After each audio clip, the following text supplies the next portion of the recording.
Does Taylor Swift now have bad blood with Blake Lively? TMZ has learned that Taylor Swift feels she was used by Blake Lively in her war against Justin Baldoni, and she resents Blake calling her one of her dragons and leveraging her name. Including Taylor Swift in the Blake Lively Justin Baldoni lawsuit is savage, strategic, and... In the world of Hollywood and pop culture, drama never takes a day off.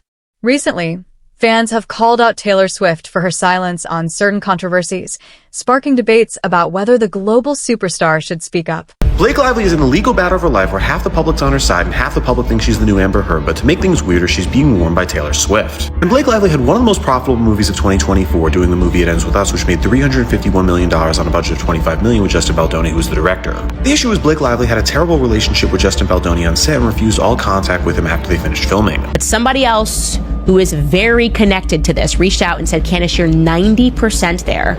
You're just missing one thing.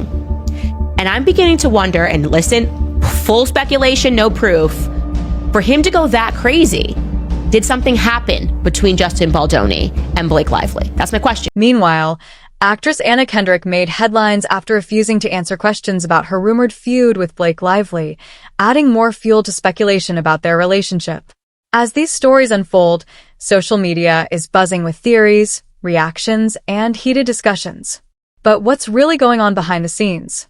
Let's break it down. Justin Baldoni is suing Blake Lively, her husband, and Blake Lively's publicist. If they could think of it, they're suing them for it, is what it sounds like to me. And they used a lot of shady business, unethical, illegal ways to get their way, to steal his movie from him. Perhaps one of my favorite things was the many times Taylor Swift was mentioned in the Justin Baldoni lawsuit, because I know Taylor Swift is not happy about this. The reason why I believe Justin Baldoni is because Taylor Swift hasn't defended Blake Lively publicly. You know, hey, it might have some weight. Have a listen. To say this out loud because I haven't seen anybody else say it. Does nobody else think that Taylor Swift is the dead giveaway? That Taylor Swift is the reason that none of it makes any sense with Blake Lively and Justin Baldoni? Like, Blake Lively has to be lying about being sexually harassed. And the reason I say that is she couldn't even convince her best friend. And by the way, other people like Umbrella Guy have said this is why she's doing this fishing expedition. And for a while, the public did side with Justin Baldoni and hated Blake Lively with a resurfaced interview of her criticizing reporters' weight from years ago. It was claimed the reason they had a feud was because Blake Lively was upset that Justin Baldoni asked her about her weight because there was a scene he had to pick her up and he does have a serious back problem. Now things have hit a collision course with Blake Lively suing Justin Baldoni for sexual harassment. He sued her back for defamation at a claim of $250 million. Where Taylor Swift gets in the mix here is Justin Baldoni hired a PR firm run by Scooter Braun, who's Justin Bieber's former manager. Taylor Swift doesn't like Scooter Braun because he bought the rights to her music without giving her a chance to bid on it. And Taylor Swift accused Scooter Braun of doing a smear campaign against her and also releasing Kanye West. Taylor Swift warned Blake Lively that Scooter Braun's going to try to destroy her, and with that, I'm Charles Pearl. Subscribe to learn something. According to insider sources, Swift is distancing herself to avoid further involvement in the escalating controversy, which has grown beyond expectations. An insider revealed that, for now, she is stepping back from Blake to prevent becoming even more entangled, as she already feels more involved than necessary. This suggests that Swift believes she has been drawn into the situation more than she's comfortable with and is taking strategic steps to safeguard her public image. Blake Lively has bragged about her big friendships in Hollywood, but it seems like she's losing her steam, and now she was just dropped by Taylor Swift. Blake Lively and Taylor Swift first became acquainted in 2015 when Blake Lively did an ad for L'Oreal and she mentioned Taylor Swift's song Bad Blood in the Instagram post. And because of that, a few months later, the two decided to meet in Australia while Taylor Swift was forming a concert and they formed a friendship there. In 2021, Taylor Swift decided to help out Blake Lively's career because she was trying to be a director, so she let her direct her music video, I Bet You Think About Me. Now that friendship's being put through the rocks because Justin Baldoni in his lawsuit against Blake Lively has named Taylor Swift, saying Blake Lively would use Taylor as a weapon against him. With a big example being a fight that Blake Lively and Justin Baldoni had when making It Ends With Us, where Blake Lively wanted to rewrite that Justin Baldoni didn't want to do. Blake Lively invited Justin Baldoni over to dinner where Taylor Swift was there, and Taylor Swift was trying to put pressure on Baldoni to change the script to the way Blake Lively wanted it. Taylor Swift taking a step back from Blake Lively as dramatic legal battle with Justin Baldoni threatens their decade-long friendship. And it's got James Fatushka as the writer. He is in the entertainment space. He's like the top writer for their entertainment column. And he's not going to just write this unless he was was told this. This is how it works in the background, you guys. You have these PR people who come behind and they tell you this is what we want planted. And the more power you have, it will be word for word, exactly what you want the public to read. So I'll tell you what they want the public to read. It says Taylor Swift is taking a step back from her friendship with Blake Lively after feeling like she was used as an intimidation tactic by the actress in a lawsuit that she never wanted to be embroiled in. And you'll disagree with me because I know Taylor Swift better than you do. Taylor, just think back on 2023, the world seemingly was against her relationship with Matty Healy. Did that stop her? No. She rode that until he dumped her. She's a ride or die until the trust is broken. They're all children, including you. I am a very responsible adult child. Another source has reinforced this view, stating, Taylor has respectfully distanced herself from the situation. She is mindful of her reputation and dislikes that her name was even brought up. For someone as strategically managed as Swift, whose brand is built on authenticity and connection with her audience, being unwillingly caught up in a heated legal battle is understandably unsettling. Her friends also think that Blake's "I'm Khaleesi and like her, I happen to have dragons" text to Justin was uncool and unnecessary because she was essentially used as an intimidation tactic. She was referred to as some kind of pet or possession. Taylor shouldn't even be involved in this at all. She was only going over to visit Blake and Ryan with the understanding that the meeting would be over. A second source said, Taylor has politely backed away from it all. She is conscious of her own image and hates that she was even mentioned. Okay, so the last part is true. She is politely backed away because she's conscious of her own image. She's extremely conscious. And in the lawsuit, he's painting her out to be a weapon that Blake Lively used to help bully Justin Baldoni into giving her more control over his movie. And Taylor used her immense influence to help her friend intimidate him. And then Vanity Fair just wrote an article that isn't helping, titled Taylor Swift rolls into Kansas City Chief game hours after Justin Baldoni calls her a bully. Well, she looks fabulous either way. And I was on Justin Baldoni's team, but you cannot bring in my queen Taylor Swift and think I won't defend. Lively, who sued Baldoni last year, accused him of misconduct and running a smear campaign against her. Things took a surprising turn when Baldoni hit back with a massive $400 million countersuit against both Lively and her husband, Ryan Reynolds. But what really caught fans off guard was Baldoni bringing Taylor Swift into the drama. According to court documents, he claims Lively used her friendship with Swift to pressure Reynolds during a tense argument over script changes for a rooftop scene. Justin Baldoni is now involving Taylor Swift in his lawsuit against Blake Lively. So Justin Baldoni is suing Blake Lively, Ryan Reynolds, and their publicists for over $400 million for all the It Ends With Us drama. Now he's name-dropping Taylor Swift, Blake's bestie, in the mix. Thankfully, Taylor Swift is not being sued, but she's mentioned in his 179-page paper complaint. And he's alleging that Taylor's fame was used to pressure him during production. And it really all stems from this penthouse situation where Blake and Ryan live. Apparently there was a meeting there with all of them and Taylor Swift was actually present, and Blake ended up rewriting one of the scenes. And even after the meeting was over, Baldoni texted Blake this, saying, I gotta put my glasses on for this one, the font is too small. Also was working on the rooftop scene today. Really love what you did. Makes it so much more fun and interesting, and I would have felt the same way without Ryan and Taylor. This was a sinister PR move. Blake Lively then moved 11 days later to file a lawsuit. So now she has filed a lawsuit, and I don't think she ever wanted to do this. I think she genuinely wanted this to be a PR move, and she wanted to leak it to the New York Times. She thought the public would take her side with no questions asked, and instead the public is saying, no, we have a few questions here, and Justin Baldoni is going all the way to the wall on this. His lawyer is already giving interviews explaining just how nasty her team has played this.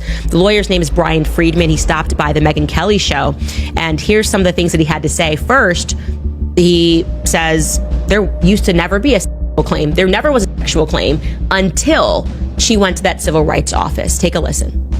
There was actually no allegation of harassment until the lawsuit was filed. We're going to be talking all things Blake Lively and her legal complaint that she's filed against her It Ends With Us co-star Justin Baldoni. Yes, the It Ends With Us movie drama does in fact not end. What's interesting about this story to me is the Justin Baldoni of it all. He is a self-proclaimed male feminist. He's woke. He speaks out against sexual assault and sexual harassment, even toxic masculinity. And now in this legal complaint filed by Blake Lively, he's being accused of sexual harassment. I challenge you to see if you can use the same qualities that you feel make you a man to go deeper into yourself. And will you be man enough to stand up to other men when you hear locker room talk, when you hear stories of sexual harassment, when you hear your boys talking about grabbing ass or getting her drunk? Will you actually stand up and do something so that one day we don't have to live in a world where a woman has to risk everything and come forward to say the words "me too"? This is gonna be really awkward if these allegations are true. I will say, just for the record, I'm not a fan of either of these individuals, and something about both of them rubs me the wrong way. Followed by an attempted PR takedown of her to cover his own ass from people finding out what he did to her.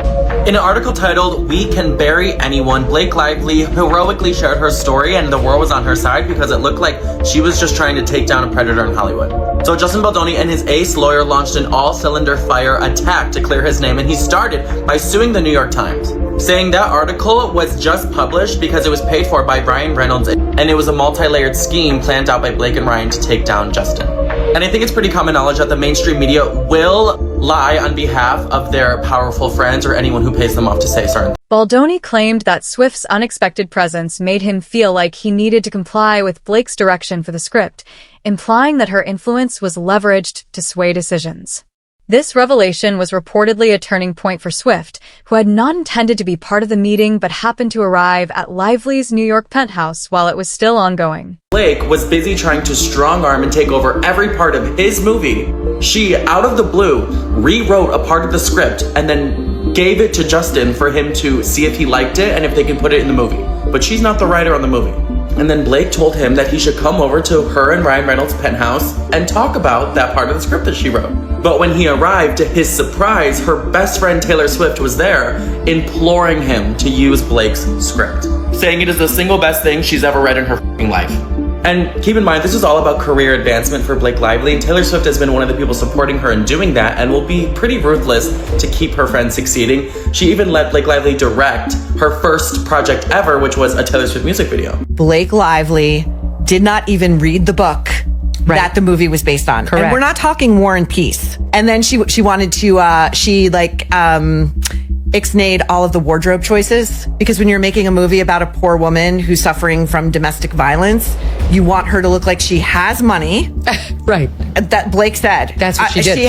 She looks like she has money. Yep. And she's dressing in florals, and then she's going on this press tour pushing her liquor line and her hair care line, because that's what women who are trying to escape with their lives are worried about. That's what generated her negative press and led to a series of clips of her being insensitive in one way, shape, or form with other interviewers in the past. She has no one to blame but herself. Meanwhile, Anna Kendrick found herself in an awkward position when faced with questions about Blake during a recent press event. The two actresses, who starred together in A Simple Favor, 2018, have long been rumored to have a strained relationship. While neither has publicly addressed any tension, their interactions, or lack thereof, have fueled speculation for years. I'm curious which you guys think is more likely. Also, I want to revisit Kirsty's footage. You might forget, or a lot of you did see it, but Kirsty, who did the whole interview that started a lot of this mess of people discovering Blake Lively's truth, interviewed not only Blake, but Anna. So I think fitting, as we're seeing now all this new drama resurface. Just wow, the craziness of where Kirsty was through all this point. But here's the first report. Anna and Blake's rift is growing, with pair warring over their promo. So tension is apparently rising, wouldn't be surprised, and sources are claiming that Kendrick wants to distance herself from Lively amid all the legal drama. Well, I met Blake. I worked with her husband Ryan several years ago, so I met Blake a few times through Ryan on that film. Got it. And thought she seemed nice, and little did I know. Yeah. We got the body language experts analyzing this right now. How quickly do you... Don't touch me. During a press tour for her latest project, Kendrick was reportedly asked about Lively multiple times. However, instead of engaging in the topic, she shut it down completely, making it clear that she had no interest in discussing her former co-star.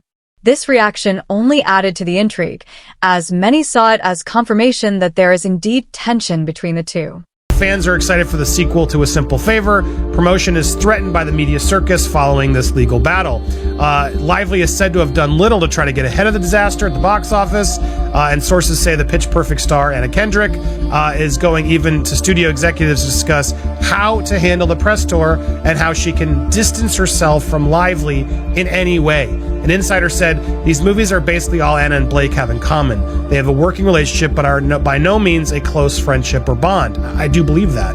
Last minute talks are underway with execs, and Anna would prefer to distance herself from Blake going forward. And honestly, that may not even be because she's got massive issues with Blake, but because I'm sure she wants nothing to do with this lawsuit. Nor does Taylor Swift, nor does anybody that's been thrown into this hurricane. Blake Lively, after her biggest success, was just met with a lot of controversy, but now to make things worse, it's come out she feuded with Anna Kendrick. Blake Lively had one of the biggest hits of 2024 with It Ends With Us, which made $346 million on a budget of $25 million. The issue was Blake Lively didn't get along with her co-star, who was also the director of the movie, Justin Baldoni, and the two refused to do any press together. Blake Lively said that Baldoni didn't listen to any of her ideas and also got offended because he asked her weight. The only reason he asked her weight was because he has back issues and there was a scene he had to pick her up, and many who worked on set found Blake Lively was being annoying with the ideas. Now it's reported Blake Lively had another issue making the 2018 movie A Simple Favor, which was a success, making $98 million on a budget of $25 million, but she didn't get along with Anna Kendrick. It was reported they were both pretty immature, where Anna Kendrick demanded to show her cleavage in the poster to distract people from Blake Lively. And the two didn't have a good relationship on set, which is why they didn't do many interviews marketing the movie together. Now, strangely enough, after years of saying they wouldn't do a sequel together, they just announced they will be making a sequel to Simple Favor. Many are accusing Blake Lively of doing just to escape the Justin Baldoni complaints. Hey, it got fans a sequel, and with that, I'm Charles Prowl. Please subscribe to learn something. One major factor in this ongoing saga is Blake Lively's lawsuit, which is reportedly causing ripple effects in the entertainment industry. With the legal battle looming over her, Lively has been noticeably absent from certain public events. When she does make appearances, the media often focuses on her legal troubles rather than her work. What do you think about her uninviting Blake Lively? Do you think that's real, or do you think that's just news, like trying to get headlines? I think it's 1,000% real. I think she got caught, and going by Taylor Swift's history of her songs like Bad Blood with Katy Perry and all that kind of stuff, it seems like if she finds people that are crossing her, it's a donezo. And I feel like, Blake was probably doing this for years, using her as a pawn, being like, I'm friends with Taylor Swift, Taylor Swift's my best friends, and all that kind of stuff, to get her way into things or whatever it is, right? And then for the text message to come out and her calling her a dragon, like, I'm Khaleesi and these are my dragons. It's like, wait, what? Like, I'm Taylor Swift. I don't need this. Like, I don't need these small little games that you're playing. No, like, what? Like, right. No, like, I'm out. I think, right. And then I think she's the godchild to one of Blake's kids as well, right? I believe that she is. Yes, she is. I don't know what's going to happen there, but maybe she'll just take 6 months off from her and then just totally I don't know. There was a Super Bowl commercial with Glenn Powell and he ate the dragon. I wonder if that was a reference, like a very subliminal reference to all of this, but I could be stretching the truth. I could be stretching a little bit, who knows. So Blake Lively and Ryan Reynolds skipped the Golden Globes, even though Ryan Reynolds' new film, Deadpool and Wolverine, was nominated. And now it appears that Blake Lively may have been snubbed by the Golden Globes, which may have prompted them to not attend. So a new report online suggests that WME was trying to get Blake to be a presenter at the Golden Globes, but was declined, which was likely due to the bad press that she was getting while promoting It Ends With Us, which ultimately spearheaded the whole lawsuit against Justin Baldoni. And also noticeably absent was Wolverine himself, Hugh Jackman. Blake Lively is facing criticism for allegedly using the It Ends With Us premiere and promotional events to promote her own brands and products. Critics claim she prioritized personal business interests over the film's focus, blurring the lines between her acting career and entrepreneurial ventures. In a lot of these clips and evidence of Blake being cringe and being rude, Blake did those things. And Blake did use the film as a moment to launch a hair care business. Right. And promoting her alcohol brand, Betty Buzz, it's just not a good look when you're promoting also a film about domestic violence. Well, I think too, it was just a lot of all about Blake, all about how this is how I styled it. This is my hair care line, my Betty Buzz, whatever. It was just a lot about her and how this was her vision. And I think people felt like it didn't land for people. While Blake Lively has long been considered one of Hollywood's most charming and likable actresses, her reputation is reportedly taking a hit due to her own actions. Some industry insiders claim that her involvement in the lawsuit and her response to the situation have contributed to the negative press surrounding her. Instead of addressing the controversy head-on, Lively has reportedly been avoiding questions and limiting her public engagements, which has only fueled speculation. And there are other moments to go like, am I the in the room? Like, what is happening here? I would show up on a set. I knew that they just wanted me to show up and look cute and stand on a little pink sticker where I'm supposed to go and say what I'm supposed to say. But I also knew that like that wasn't fulfilling for me, that I wanted to be a part of the storytelling, that I wanted to be a part of the narrative, whether that be in the writing, in the costume design, in creating the character. And sometimes I had directors or producers or writers who would welcome that and invite that once they saw that I was able to offer that. And sometimes I would have people who really resented that because they were like, we just hired you to be an actor. Yet when I went in the meetings, I would just seem like I'm just there to be the actor and ready to get the gig. I wouldn't reveal that I actually need to have authorship in order to fulfill. Critics also question why, if Blake was experiencing an unprofessional environment during filming, she didn't report it to her agent or union at the time. Many argue that taking formal action earlier could have addressed the issue before it escalated into a legal battle. Said, I have clients that have felt uncomfortable with their directors before, that haven't liked their directors, and have felt like it's getting a little weird. All she needed to do was make one call to her agent or one call to the union rep and say, listen, I have a director that's just pushing boundaries a bit. He's making me feel uncomfortable. And that's it. Listen, that's all it would have taken.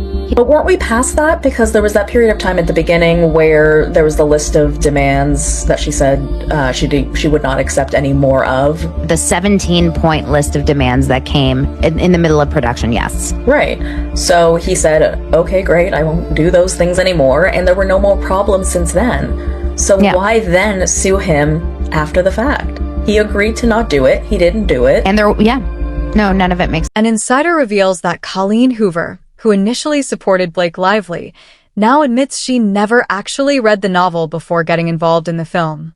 This revelation has sparked criticism, as many assumed Hoover's backing was based on a deep understanding of the story. Fans are now questioning her role and credibility in the project. That is the author of It Ends With Us, who text messages, emails, interviews, all of the proof that is out there in the public shows us that she positively adored Justin Baldoni. She asked him herself. Initially, he was just getting involved with this project because of the book, but then she asked him herself to play Ryle in the movie. And things were great. Until Blake Lively, right? We actually had, and I think we're still trying to pull it in, this old clip of her discussing how amazing Justin Baldoni was, because he didn't just want to take on this book project, but it was important for him to understand the readers and the fans of the book, what it was that they adored about these characters. Oh boy. Perez Hilton here, and if you're not familiar with her, she is Colleen Hoover, the author whose novel Justin Baldoni found, optioned, and turned into the movie co-starring Ryan Reynolds' wife and Taylor Swift's bestie, Gossip Girl alum and B-list actress Blake Lively.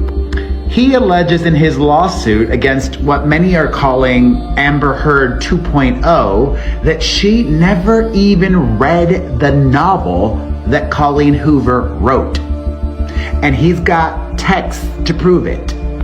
And this novel means a lot to many people because it deals with a very sensitive subject matter. What's your take on fans exposing Taylor Swift's silence and Anna Kendrick's refusal to entertain questions about Blake Lively? Share your thoughts in the comments below.